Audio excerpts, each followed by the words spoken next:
What's up guys, the Red Cloak here, and today is my chapter review for Black Clover chapter 323, and I got to say, there's a lot of things to talk about in this chapter, but before we begin this video, leave a like and subscribe, hit the bell notification to always stay notified whenever I upload a Black Clover video, and let's get right into this chapter review. The chapter starts us off with a sort of flashback showing how Yami got healed, because last chapter Yami came in like a black bull, and came in real strong, and blocked LUCIFERO's attack from a hitting knock. But it shows us how Yami got healed. Yami is still on the ground, and Vanessa says that if this keeps up, Captain Yami will probably die. But Gray is right next to them, and she's able to crawl to Yami. And it just shows how strong, LUCIFERO's presence is. Able to pin every one of the Black Bulls down, and all they can do is crawl. Gray says something very groundbreaking and very interesting that could be made into a couple of theories. Is that Yami looks like he's possessed by a devil, and that's like his body structure. It's the same as Asta's. It's still filled with magic, but still, it's never revealed if Gray put this away or got rid of it. And this might mean Yami might turn into a devil. I feel like Tabata wouldn't just drop this out of nowhere and not go back on it. I feel like if they somehow beat LUCIFERO, this might be hit as the final, the final part of this arc. Yami versus everyone. Because whatever is going on in Yami's body, it's not looking good, and he might turn into a devil. Yami can now stand and can use Black Moon to make him stand. He tells Gray that she really saved his ass, but Patry, William, and Longris show up to the Black Wolves base, and if you want to know why they're able to stand, because Longris is monozone, he's able to make a spatial orb around them, and he could be able to move freely. But understandably, he doesn't want to fight. He doesn't want that LUCIFERO smoke, but I find it pretty funny that him, Patry, and William are actually going to those Black Bulls, because these three guys, they've done some bad stuff. Patry, wanted to commit genocide on the humans. Longris nearly killed his brother. William knew this was going on, but allowed it to happen because he didn't want to, pick a side, stay neutral. So these guys haven't committed atrocities on the Clover Kingdom. But I do like that these three are trying to atone for their sins and change for the better, mostly Patry, because what he did was pretty bad. But Patry says that he wants to return their favor to them, but he can no longer, he doesn't have a grimoire anymore, so he can't really fight at his fullest, which kind of cap. In the Elf arc, he was able to fight Zagred, but I think he understood that he does not want that devil smoke anymore, and so he was not going to fight him.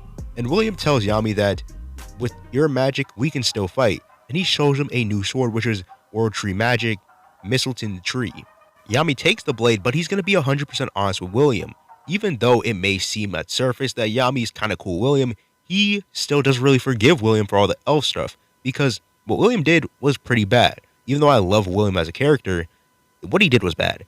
And even though Yami is his homie, Yami's going to keep it 100 with him. And he's going to tell him, look, I don't really forgive you for all that stuff, but they somehow got wound up on this whole stuff together. So if they somehow survive this, he wants to go home and have a drink with him. And it does seem like William is going to get healed because he put all his magic into that, and I don't think Gray's going to heal him. But if she does, it'll be perfect because she's going to be needed in the fight, because dark magic, World Tree Magic, it could possibly work. But hey, I still want William to have that conversation, and if he's going to die, I at least want Yuna to say some words to him. LUCIFERO then notices that Yami has dark magic and calls him a bastard, but he says, I'll make sure to deal with you later, and punches Yami right out the way. So people were saying that LUCIFERO not be able to push Yami back is stupid. Well, he just did it right now, and he really is not trying it, we're being honest. And his main target is Asta, we know this.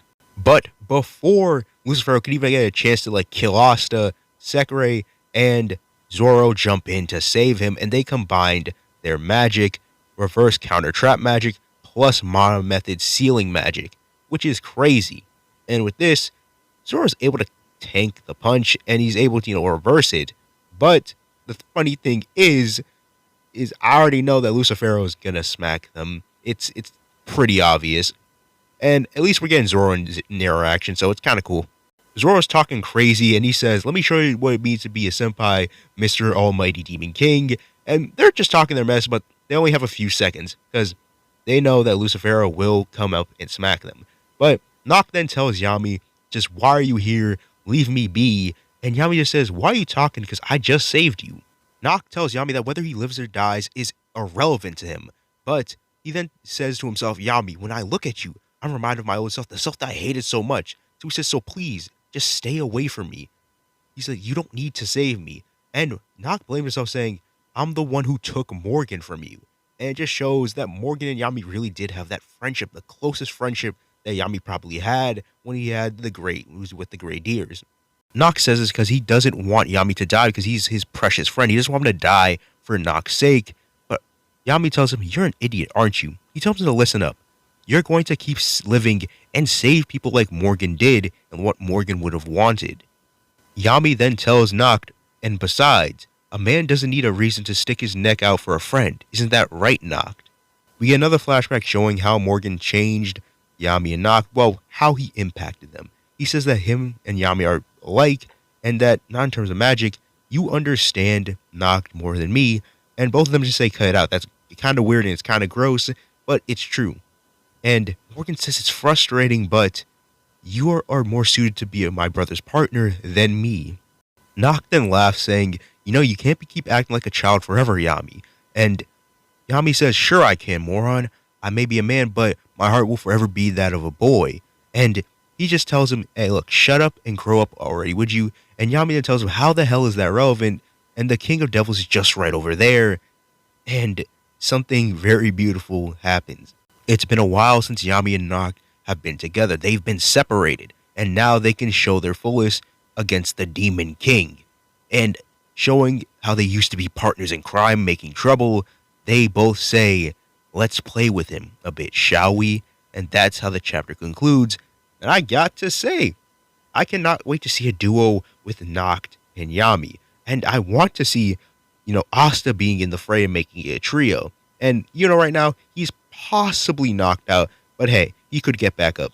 Noct and Yami are going to need to hold their weight because Asta right now is in the worst condition he could possibly be in. And not only that, Libe is pretty much knocked out. We don't know where he is. And Asta needs to be healed by somebody, or at least needs to rest. Somebody needs to hold the load and needs to face LUCIFERO. It will be these two. But I still don't think it would be enough to beat LUCIFERO. And now, I would personally give this chapter a 9 out of 10. Beautiful, nothing but beautiful. All these chapters that I've been reading so far have been nothing but bangers, and I cannot wait for next week. Anyways, I'm going to head up out of here. Comment down below what was your favorite part of this chapter, and I'll see you guys later. It has been the Red Cloak, and peace out. Have a good rest of the day.